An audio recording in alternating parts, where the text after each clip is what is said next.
Doctor Anup Chandani, superintendent GMRS hospital Gotri Vadodara. આપણે સૌ જાણીએ છીએ કે આ વખતે ઠંડીનો પ્રકોપ વધારે છે. શિયાળો ખૂબ સારો છે, સિઝન સારી છે, પર આપણા જે સમાજમાં જોવા મળે છે, સોસાયટીમાં જોવા મળે છે કે શરદી ખાંસીના કેસીસ બહુ વધી રહ્યા છે. કોમન કોલ્ડ જે કહેવાય એ ઠંડીના લીધે લોકો પર અસર દેખાઈ રહી છે. આપણે એક જવાબદાર નાગરિક તરીકે પોતાની હેલ્થનું ખાસ ધ્યાન રાખવાનું હોય છે.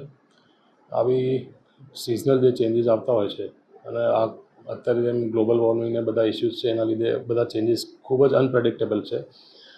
ગમે ત્યારે શરદી થઈ જાય, પાછું થોડી ગરમી આવી જાય, અને આ જે ફ્લક્ચ્યુએશન્સ દેખાય છે વેધરમાં એના લીધે આપણે સૌને આ શરદી, રનિંગ નોઝ અને એ બધી તકલીફો રહે જ છે. ખાસ આપણે એનાથી બચવાનું છે, પોતાની જાતને સાચવીને રાખવાનો છે. ગરમ કપડાનો ઉપયોગ, આહારમાં ઠંડા પીણા, ઠંડા આઈસ્ક્રીમ કે બધાનું જે આપણે સેવન કરતા હોઈએ એના ઉપર બી કંટ્રોલ રાખવાનો છે.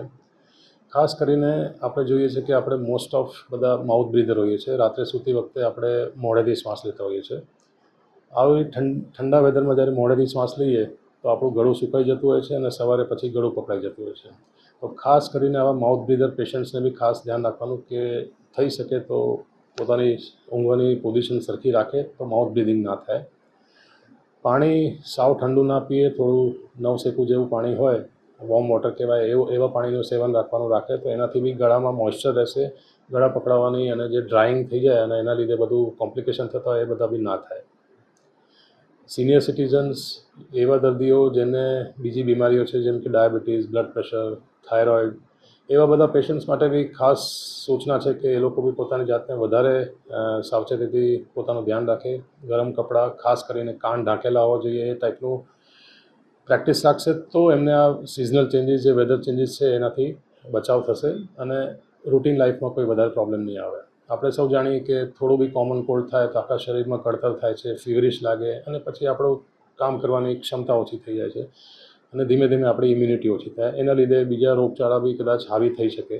તો એ બધાનું ખાસ ધ્યાન રાખવા માટે આ બેઝિક વસ્તુઓ જો આપણે રાખીશું, પ્લસ કુદરતે જે સિઝનલ ફ્રૂટ્સ આપણને આપ્યા છે જેમ કે આમળા છે એનું સેવન, હળદર, લીલી હળદરનું સેવન, એ ટાઈપનું હોય ખોરાકમાં એનું ઇન્ક્લુડ કરવામાં આવે તો ડેફિનેટલી એને આપણે ઇમ્યુનિટીને બૂસ્ટ કરી શકાય છે.